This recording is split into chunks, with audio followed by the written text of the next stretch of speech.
I had a recent breakthrough about my relationship with freedom, specifically its relationship with money. It was a few weeks ago when I was reading week 6 of The Artist's Way by Julia Cameron, the chapter about recovering a sense of abundance. And through the magic of my morning pages, the next day, I uncovered another layer that my idea of freedom had been masking a deeper need. I wrote about money and expressed my frustrations around what feels like the lack of it in my life. I'm unemployed, living with and dependent on my parents, and I had recently deleted my TikTok where I did beauty content creation, which brought in some money every once in a while. But I had outgrown that identity and I wanted to redirect my creative energy to what truly fuels me and brings me joy. After all, this is the artist's way. And the question that kept resurfacing during week 6, recovering a sense of abundance, was, am I safe? As I was unpacking where to redirect my energy and dealing with blockages of just getting started and that I'm safe to express myself and play. Am I though? Am I safe? How safe am I? That is what I wrote in my morning pages. On the safety scale of 0% to 100%, how safe do I feel? I don't remember which came first, the tears or the words. What I really want money for the most is safety. I thought it was freedom, but I can still be free in many other ways. Free-spirited, free thinking, free to go outside, free to dress how I want, free to eat what I want, free to have midnight dance parties in my bedroom, free to post this. Even though the number in my bank account isn't reflecting what I would like it to, I still have many freedoms. And I feel free to do the things I feel free to do because I feel a sense of safety too. I'm also releasing the belief of measuring freedom directly proportional to money. But I still live in a material world, Earth, so I'm not going to act like money isn't important. What I really want most is to be away from here. That's what I really want money for, to move out with no financial ties and to just be independent, to be my own person, and to feel safe as so. I used to believe that the day I moved out of my parents' house and into a place of my own was the day I'd finally be free. So I recently asked myself, why do I want to move out? And the more I answered, the more I realized it wasn't freedom that I sought, but it was safety that I craved. And that raised the question, what is freedom without safety? I know I can recover and build a sense of safety right now, but how much? Because it won't be 100% until I move out. Like I said, I used to believe that moving somewhere far, far away would be the solution to my problems, at least most of them. But maybe there's some unhealthy avoidant attachment and escapism behavior in that. There are people who I know personally and those who share their stories with the world who have financial and material safety. Yet they still live in survival mode. Slowing down, sitting still, and simply being are foreign. Endlessly consuming and hoarding things just in case.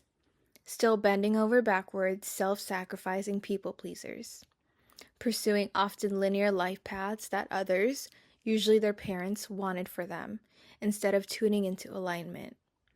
Disconnected from intuition. Lacking authentic individual identity. Current identities built on titles and what they do and have achieved in the workplace. Measuring self-worth on productivity and output. Moving through life restrained within themselves.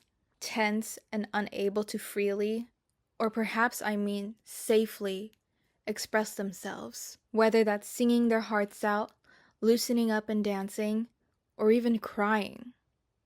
When no one else is present to perceive them. I resonate with and am unlearning many of these traits. I have unpacked a lot reflecting on my relationship with money. Growing up with scarcity beliefs, I used to think that money was a great fixer. But the truth is, money cannot buy everything. I used to think financially wealthy people were so full of shit when they said that. Money isn't everything, and money can't buy happiness.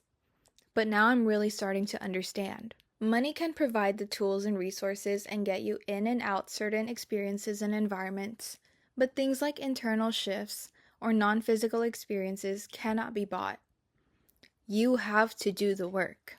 Money alone cannot regulate your nervous system, Money alone cannot make you feel safe in your body. Money alone cannot creatively unblock you.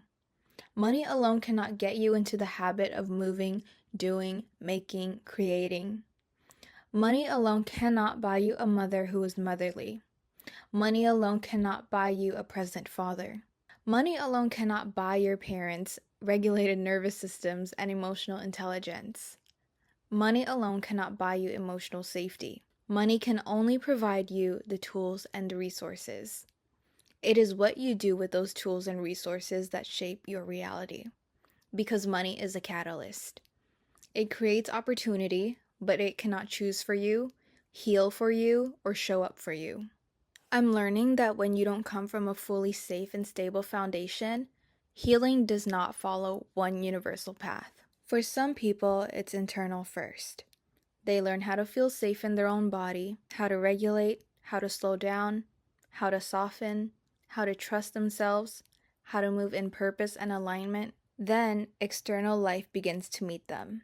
The external starts to reflect the internal. Opportunities, relationships, and even money start to feel more accessible because there's finally a capacity to hold them. For others, it happens in reverse. They build externally first. Income, structure, a sense of material safety. A life that looks stable and secure on the outside. And sometimes, only after that do they realize their nervous system hasn't caught up yet. That it's still holding on to something older. I don't think either path is easier. They just distribute the weight differently. One asks you to sit with yourself before anything changes, and the other asks you to keep moving while carrying what hasn't been processed yet. And then there's a third path I'm beginning to understand. Doing both at once. Moving gently towards a life you want while also tending to the parts of you that feel overwhelmed by it. Not waiting to be fully healed, but not abandoning yourself in the process of building either. Right now, I'm on the third path. And overall, I've been on the internal first path. Learning how to feel safe before reaching too far out. Expanding my capacity at my own pace. Before everything looks the way I thought it needed to. Even when it feels slow. When it feels and looks like nothing is happening in my external reality. So that I can feel at home within myself. I thought freedom and safety were interchangeable, but I'm learning that freedom is a byproduct of safety. Freedom is something that unfolds, not something I produce, like a result to chase or a milestone to reach. It's what naturally expands when I feel grounded enough to choose, to move, to express myself without trying to be somewhere else. Freedom isn't something I arrive at one day. It's something I experience in moments of living my life. And what I'm building isn't freedom itself, but the foundation that allows it.